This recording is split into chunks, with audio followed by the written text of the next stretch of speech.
spécialiste en art aborigène d'Australie, à Bruxelles.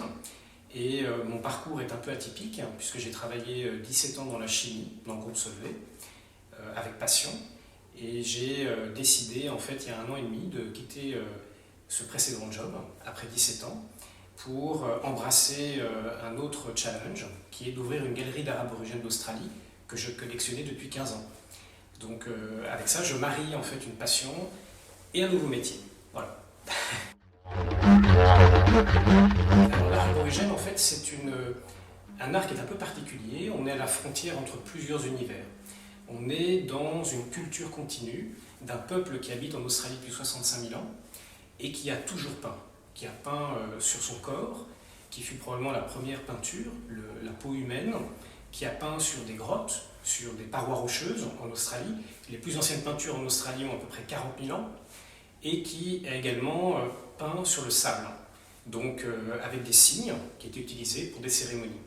Mais ces peintures n'étaient pas toujours pérennes, puisque les peintures sur le sable étaient effacées après les périodes d'initiation, et les peintures qui étaient réalisées aussi sur des écorces, qu'on a ici dans l'exposition, avec des pigments naturels, étaient elles aussi, une fois la cérémonie terminée, jetées au feu, à la fois pour préserver les secrets, mais aussi parce qu'elles avaient perdu leur valeur une fois que la cérémonie était finalisée.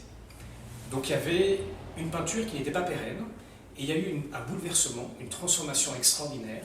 Ils vont être amenés à peindre sur le mur de l'école, sur 10 mètres de long, le rêve de la fourmi à miel.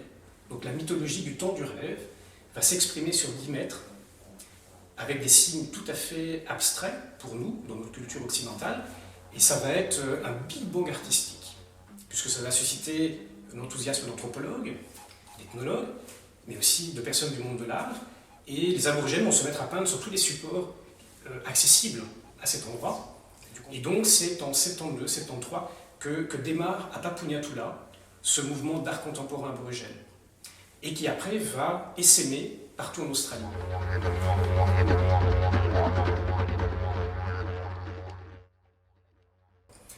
Un artiste aborigène que je croisais, Plenaniabi, qui en fait a peint des plafonds du quai Branly, également le toit, et l'architecte Jean Nouvel a repris une partie de ses peintures sur la façade en béton, rue de l'Université à Paris.